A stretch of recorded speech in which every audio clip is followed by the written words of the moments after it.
हमारे समाज में दयालु होना एक गुण माना जाता है, लेकिन क्या होता है जब दयालुता और बहुत अच्छा होना आपसे आपकी ही जरूरतें छीन ले?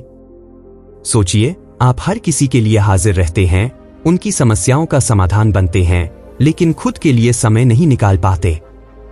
धीरे धीरे आपकी अपनी इच्छाएं, जरूरतें एक कोने में सिमट जाती हैं, जैसे आपकी खुशियों को किसी ने ताले में बंद कर दिया हो। कभी सोचा है ऐसा क्यों होता है? क्योंकि हम अक्सर बहुत अच्छा बनने के चक्कर में अपनी सीमाओं को भुला देते हैं। हम अपनी भावनाओं और जरूरतों को दरकिनार कर देते हैं और लोग इसका फायदा उठाने लगते हैं। एक बार अगर आपने ये दरवाजा खोल दिया तो अपमान और दुर्व्यवहार धीरे धीरे आपकी जिंदगी में जगह बना लेते हैं, जैसे कोई अनचाहा मेहमान। तो दयालु होना और अपनी सीमाओं का सम्मान करना, इन दोनों के बीच सामंजस्य कैसे बनाया जाए?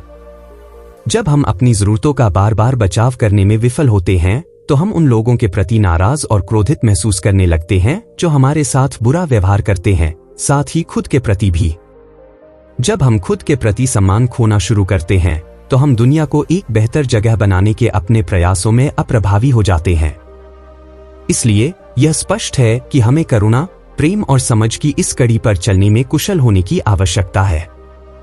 मेरा मानना है कि जो लोग माइंडफुलनेस, बौद्ध या स्टोइक दर्शन का अभ्यास करते हैं, वे खुद को नुकसान पहुंचाने की हद तक बहुत अच्छे होते हैं।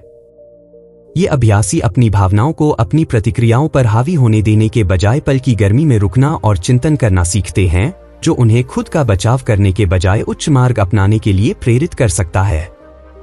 वे करुणा, सहानुभूति और समझ का अभ्यास करना सीखते हैं, जिससे दूसरों की जरूरतों को अपनी जरूरतों से ऊपर रखने की प्रेरणा मिलती है।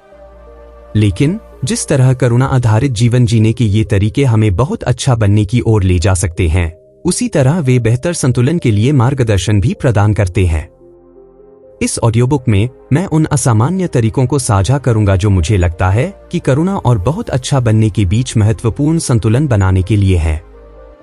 यह ऑडियोबुक उन लोगों के लिए है जो दुनिया को एक बेहतर जगह बनाना चाहते हैं और दूसरों की पीड़ा को कम करना चाहते हैं। बहुत अच्छा बनना कैसे बंद करें?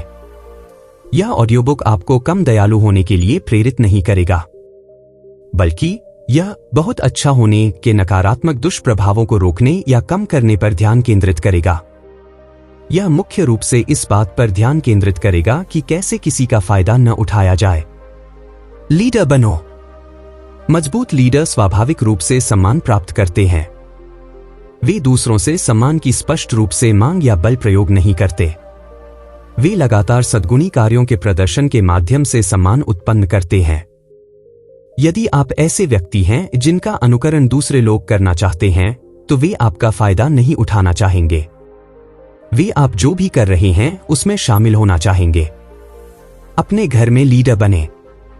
काम पर पहल करें। अपने मूल्यों को अपनाएं। सबसे बढ़कर करुणा, प्रेम और समझ के साथ कार्य करें और आपके आसपास के लोगों का व्यवहार धीरे धीरे आपके जैसा ही होगा। किसी भी स्थिति या रिश्ते में हमेशा अपना क्यों जानें। अपने जीवन में प्रमुख स्थितियों और रिश्तों के क्यों उद्देश्य को परिभाषित करें। अपने बॉस के साथ आपके रिश्ते का क्यों आजीविका कमाना है। आपके महत्वपूर्ण दूसरे के साथ आपके रिश्ते का क्यों समर्थन, अंतरंगता या प्यार हो सकता है। स्थितियों और रिश्तों के पीछे के उद्देश्य को जानना आपको मार्गदर्शन देता है। यह आपको अपनी लड़ाइयों को बुद्धिमानी से चुनने देता है। आपको सिर्फ अपने लिए खड़े होने और अपनी सीमाओं की रक्षा करने की जरूरत है अगर दूसरों का व्यवहार आपको अपने उद्देश्य को प्राप्त करने से रोकता है।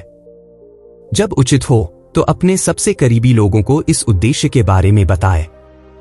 उन्हें पता होना चाहिए कि यह आपके लिए महत्वपूर्ण है और आप इसकी रक्षा करने के लिए तैयार हैं।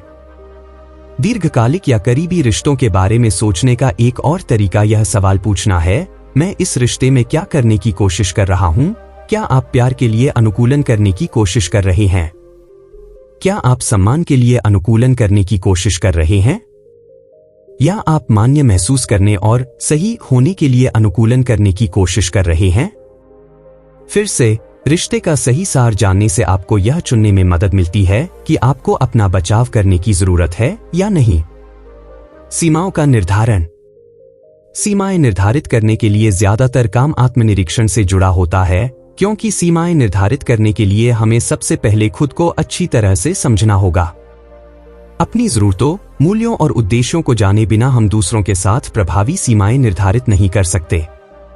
सीमाएं निर्धारित करने के लिए डर, दोषी या स्वार्थी महसूस न करें। जैसा कि पहले उल्लेख किया गया है, यदि आप खुद से प्यार नहीं कर सकते तो आप दुनिया पर सकारात्मक प्रभाव नहीं डाल सकते। यह एक हार-हार वाली स्थिति है। इसलिए यदि सीमाएं निर्धारित करना और उन्हें शांतिपूर्ण भाषण के साथ लागू करना आपके खुद की और दूसरों की मदद करने के लिए पर्याप्त मजबूत होने और पूरी तरह से अप्रभावी होने के बीच का अंतर है, तो कृपया अपने लिए खड़े हों और उन सीमाओं को निर्धारित करें। परिणाम निर्धारित करें। जब लोग आपकी सीमाओं का उल्लंघन करते हैं तो उन्हें परिणाम भुगतने पड़ते हैं, लेकिन इन परिणामों को घृणा, क्रोध या नाराजगी में नहीं लपेटा जाना चाहिए। परिणामों के कुशल अनुप्रयोग से शांति और मेल मिलाप को बढ़ावा मिलना चाहिए। कठोर शब्दों का इस्तेमाल करके या विनाशकारी कार्यों में संलग्न होकर आग में घी डालने के बजाय परिणामों के रूप में निष्कासन या कटौती का उपयोग करने पर विचार करें। उन विशेषाधिकारों या लाभों को वापस लें जो आप आमतौर पर दोषी पक्ष को प्रदान करते हैं। आप कुछ समय के लिए खुद को पूरी तरह से स्थिति से दूर करने पर विचार कर सकते हैं। दूसरे व्यक्ति को स्पष्ट रूप से बताना महत्वपूर्ण है कि वे परिणामों का सामना क्यों कर रहे हैं और कितने समय के लिए। इससे भी महत्वपूर्ण बात यह है कि अपने परिणामों को अपने मूल्यों के विपरीत न होने दें। उनके स्तर तक न गिरें, निष्क्रियाक्रामकता के लिए खुद को समर्पित न करें या विनाशकारी तरीके से बोलें या कार्य करें।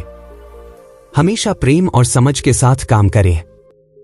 ज़ेन बौद्ध भिक्षु थिच नैत हान ने सिखाया कि हमें यह याद रखना चाहिए कि सभी पारस्परिक संघर्षों में दूसरा व्यक्ति भी पीड़ित है।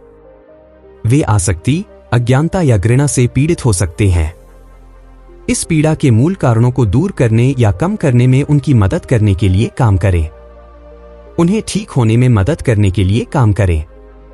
उपदेश या जबरदस्ती के बिना इसे धीरे से करें। अगर हम प्यार और समझ के साथ दूसरों के दुख को कम कर सकते हैं तो वे अपने जीवन में बाधाओं पर अपनी पकड़ ढीली कर सकते हैं। एक बार जब वे अधिक स्पष्ट रूप से देखना शुरू कर देते हैं तो वे आपकी दयालुता का फायदा उठाने की संभावना कम कर देंगे। इसके लिए बहुत प्रयास की आवश्यकता होती है, लेकिन कुछ मामलों में यह लाभहीन लड़ाइयों में उलझने या हमेशा के लिए दूर चले जाने का एक अधिक रचनात्मक विकल्प है। अपने अहंकार से लगाव कम करें।